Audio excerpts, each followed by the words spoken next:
Selamat datang kembali. Kali ini kita akan membahas tentang pembagi sekutu, khususnya tentang pembagi sekutu terbesar.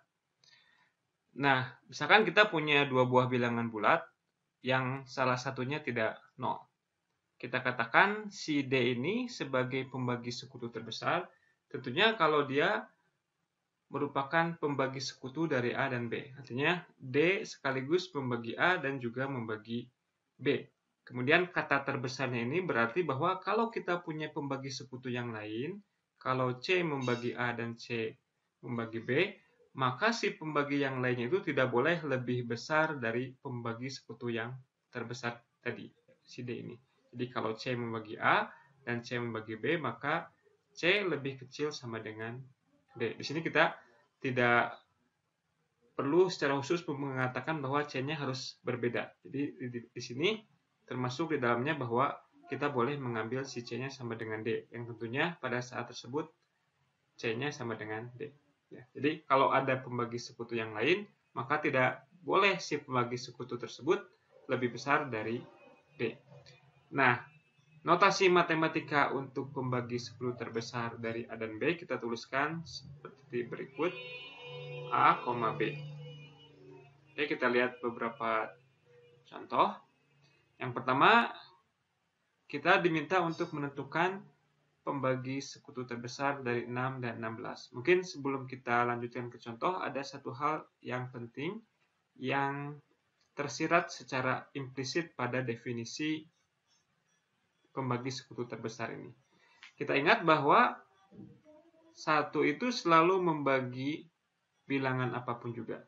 Dengan demikian, 1 membagi A dan juga 1 membagi B. Oke. Nah, berarti kalau kita gunakan definisi D sebagai pembagi sekutu terbesar, dan di sini kita lihat bahwa 1 itu merupakan pembagi sekutu dari A dan B, maka haruslah si satunya itu lebih kecil atau sama dengan dari pembagi sekutu terbesar kita.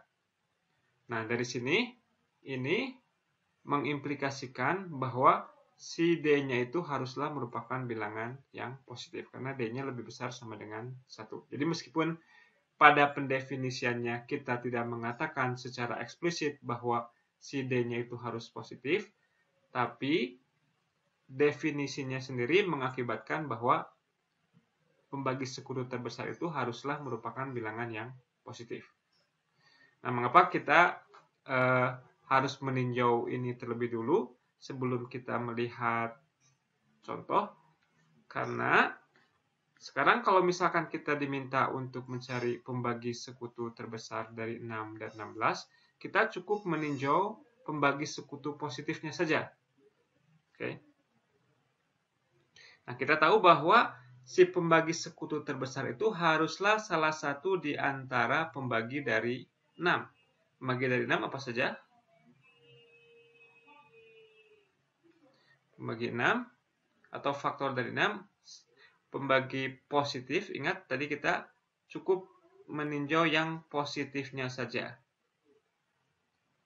Karena pembagi sekutu terbesar itu haruslah merupakan bilangan yang positif. 1, 2, 3, 6. Jadi ini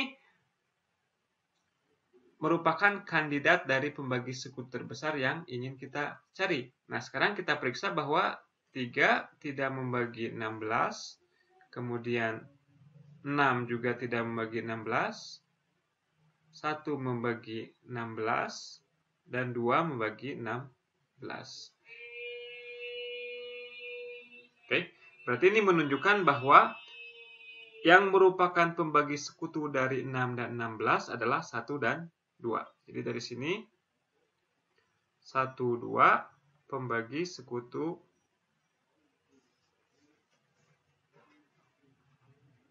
dari 6 dan 16. Nah, menurut definisinya kita cukup mencari yang terbesar di antara semua pembagi sekutu dari 6 dan 16. Jadi 2 lah yang terbesar, dan kita tuliskan 2 sama dengan pembagi sekutu terbesar dari 6 dan 16. Oke. Berikutnya, contoh yang kedua, kita punya bilangan asli N. Kita diminta untuk menentukan pembagi sekutu terbesar dari N dan 1. Seperti tadi, kita bisa meninjau salah satu di antara kedua bilangan ini, kita lihat salah satunya yang banyak pembaginya paling sedikit. Dalam hal ini tentunya 1. Pembagi positifnya hanyalah 1 saja. 1, satu-satunya pembagi bulat positif dari 1. Oke. Dan juga 1 membagi N. Oke. Dan ini menunjukkan bahwa 1 itu adalah pembagi sekutu satu-satunya dari 1 dan N. Jadi haruslah N, pembagi sekutu terbesar dari N dan 1 adalah N. Oke. Berikutnya, kita ingat bahwa setiap bilangan bulat membagi 0. Nah, di lain pihak, bilangan atau faktor terbesar dari N adalah dirinya sendiri. Jadi, faktor terbesar dari N adalah N. Juga N membagi 0. Oke. Dengan demikian, pembagi sekutu terbesarnya adalah N. Jadi, pembagi sekutu terbesar dari N dan 0 adalah N. Oke. Mungkin ini perlu kita tuliskan. Oke, di sini sudah. Jadi, N membagi 0 dan juga N membagi N. Dan nggak mungkin kita mendapatkan pembagi sekutu yang lain yang lebih besar dari N. Kenapa? Karena pembagi terbesar dari N yang mungkin adalah dirinya sendiri. Jadi kita simpulkan bahwa pembagi sekutu terbesar dari N dan 0 adalah N. Oke, kita lanjutkan. Berikutnya kita punya teorema berikut. Untuk teorema yang pertama kita serahkan kepada pemirsa. Mungkin Anda cukup menggunakan definisi dari pembagi sekutu terbesar. Oke, berikutnya kita akan buktikan bahwa pembagi sekutu terbesar dari A dan B sama dengan pembagi sekutu terbesar dari A dan B ditambah aki. Ya. Oke, kita tunjukkan bahwa yang satu lebih kecil dari yang lain. Jadi ruas kiri lebih kecil sama dengan ruas kanan, dan ruas kanan lebih kecil sama dengan ruas kiri, yang mengakibatkan bahwa keduanya haruslah merupakan bilangan yang sama. Oke, kita mulai dari kiri dulu. Misalkan kita beri nama si ruas kirinya sebagai D. Oke, menurut definisi dari pembagi sekutu terbesar, maka kita punya D membagi A dan D membagi B. Nah, dengan sifat keterbagian yang kita sudah bahas di video sebelumnya, akibatnya D membagi kombinasi linear dari A dan B. Tapi kita perlunya hanyalah ini, kombinasi linear B ditambah aki. Oke. Nah, ini apa artinya? Artinya, mungkin kita tulis ulang lagi. Jadi, D membagi A dan D membagi B ditambah aki. Nah, apa hubungan antara si D dan pembagi sekutu terbesar dari A dan B tambah aki? Ingat bahwa menurut definisi pembagi sekutu terbesar, kalau kita punya pembagi sekutu yang lain, yang dalam hal ini D, yang dalam hal ini adalah D, karena D membagi A dan D membagi ini, maka haruslah dengan demikian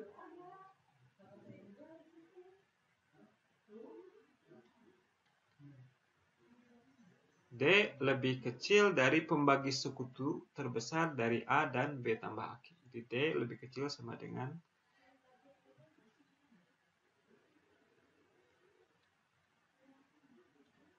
A, B tambah Aki.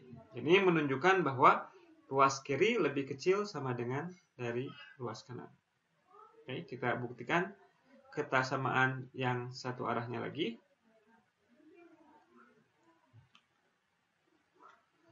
Sebaliknya, misalkan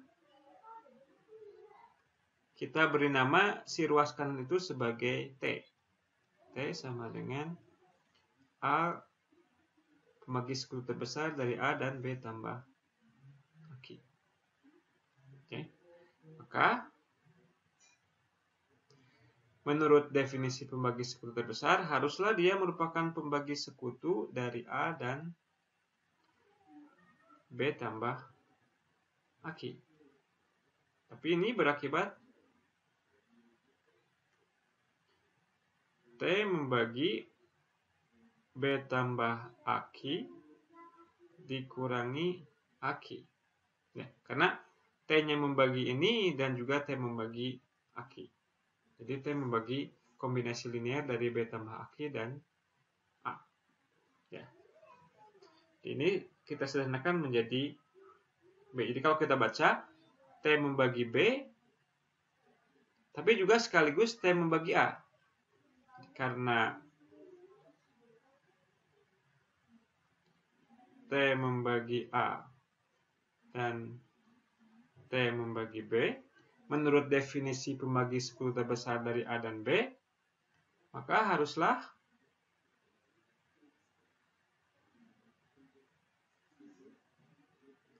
kita punyai bahwa T lebih kecil sama dengan dari pembagi sekutu terbesar dari A dan B. Oke, dan ini menunjukkan bahwa ruas kanan lebih kecil sama dengan ruas kiri. Sedangkan tadi sebelumnya, ini ruas kiri lebih kecil sama dengan ruas kanan. Jadi kita punya apa yang kita inginkan. Jadi pembagi sekutu terbesar dari A dan B sama dengan A, B tambah. Oke. Nah, mungkin ini ada sedikit usulan bagaimana kita mengingat identitas ini. Karena identitas ini cukup penting dan akan kita sering gunakan. Kita akan sering menggunakan identitas ini. Oke, ini hati-hati bahwa kita tidak mengatakan bahwa pembagi sekutu terbesar dari A dan B itu sama dengan A, A tambah QB ini. Ya. Kita bisa bayangkan bahwa kita akan keliru menuliskan identitasnya seperti berikut. Nah, bagaimana cara kita menghafalkannya? Oke, usulan saya adalah sebagai berikut. Jadi cara menghafalkannya, kita punya dua buah bilangan, misalkan A dan B. Ya. A dan B gini. Pertama-tama kita tuliskan kedua bilangan tersebut secara berurutan A dan B. Nah, kemudian yang komponen kedua kita boleh tambahkan apa saja kelipatan dari A. Oke. Atau karena kita tahu bahwa AB sama dengan BA. Oke. Sama seperti tadi, kita tuliskan dulu kedua bilangan B, A. Kemudian kita boleh tambahkan kelipatan apa saja dari bilangan yang pertama. Misalkan S, B. Ini cara mengingat identitas yang kita punyai di sini. Hati-hati bahwa ini merupakan identitas yang salah. Anda bisa coba cari contoh bahwa ini salah.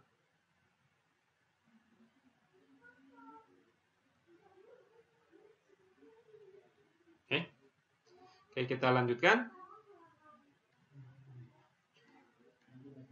Contoh yang pertama, Ini soal IMO pertama kali tahun 1959. Kita diminta untuk menunjukkan bahwa bilangan rasional ini, pecahan ini sudah dalam bentuk yang paling sederhana.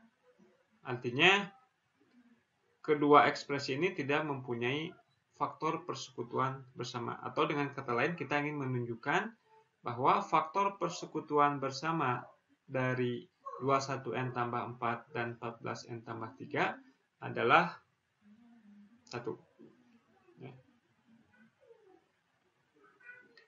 Oke, kita coba kerjakan bersama-sama.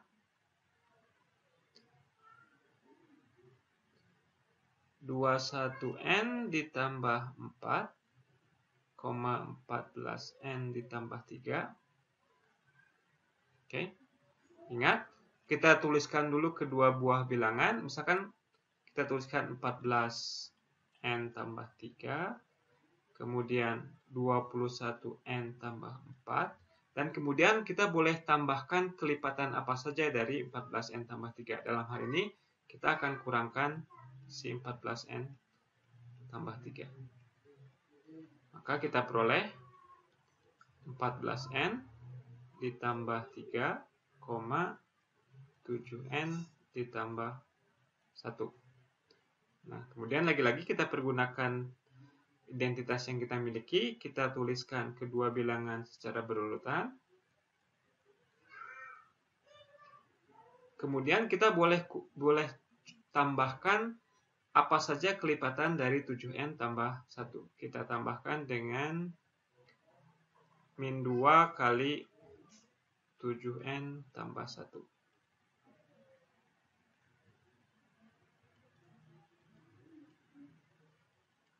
Kita lihat bahwa 14N dan 14N saling menghilangkan.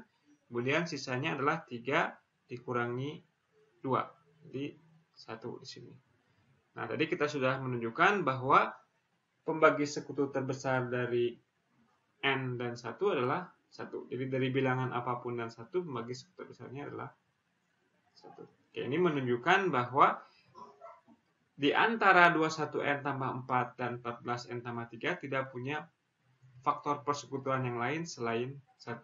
Oleh karenanya, pecahan ini tidak bisa lagi disederhanakan. Ini sudah dalam bentuk yang paling sederhana.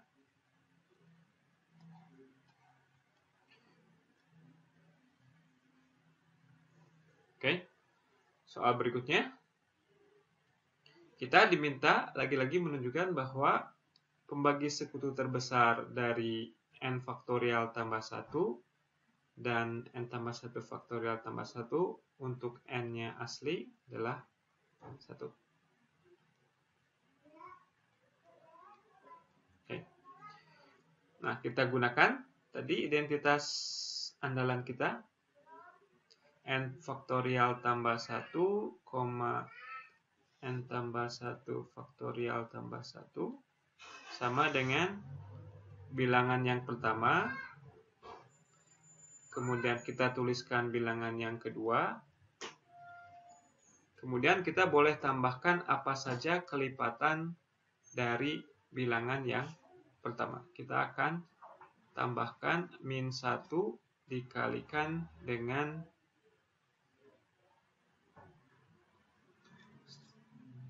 sebentar, maaf. Kita akan kalikan dengan, atau kita kurangkan. Kita kurangi dengan N tambah 1 dikalikan bilangan yang pertama. N faktorial ditambah 1. Oke. Hasilnya N faktorial tambah 1. Nah, kita lihat bahwa ini N tambah 1 faktorial. Di sini juga kita punya N tambah 1 faktorial, yaitu N tambah 1 dikalikan dengan N faktorial. Jadi, si N tambah 1 faktorialnya saling menghilangkan, tinggal sisanya adalah 1 dikurangi N tambah 1. Hasilnya minus N. Nah, kita tahu bahwa dari salah satu sifat GCD, mungkin Anda bisa tunjukkan A, B itu sama dengan A min B. Sama dengan min A, B.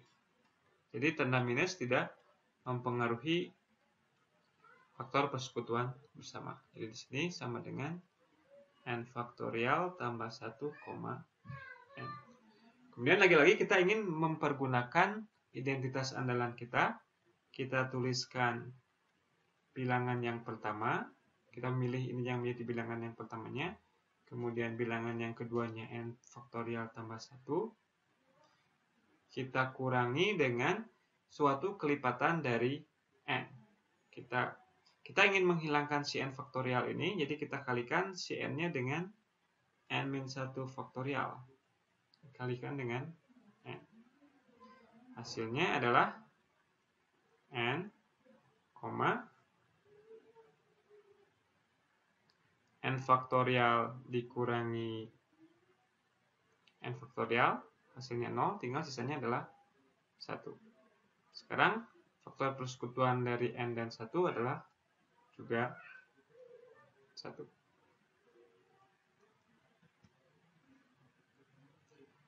Oke, jadi bisa kita lihat dari dua contoh kita di atas bagaimana bergunanya identitas yang kita miliki, yakni bahwa pembagi sekutu terbesar dari A dan B, pembagi sekutu terbesar dari A dan B nilainya,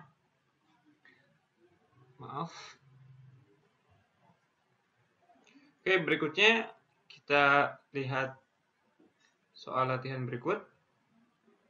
Anda bisa mencobanya sendiri dan Anda bisa posting di komen bagaimana Anda menyelesaikan permasalahan ini. Jadi kita diberikan suatu bilangan AN, yakni definisinya adalah 2 pangkat N ditambah 1. Kemudian kita diminta untuk menunjukkan bahwa untuk setiap bilangan M yang berbeda dengan N berlaku pembagi sekutu terbesar dari AM dan AN adalah 1. Soal ini berkaitan dengan soal latihan sebelumnya, di mana pada soal latihan sebelumnya kita diminta untuk menunjukkan bahwa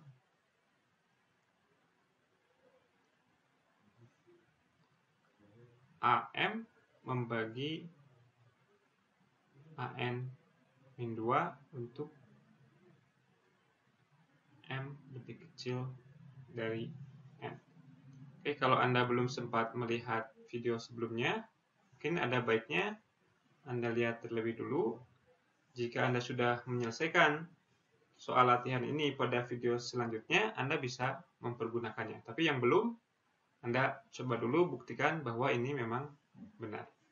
Oke, mungkin sekian dulu video kita kali ini. Kita akan teruskan pada kesempatan berikutnya. Terima kasih atas perhatiannya.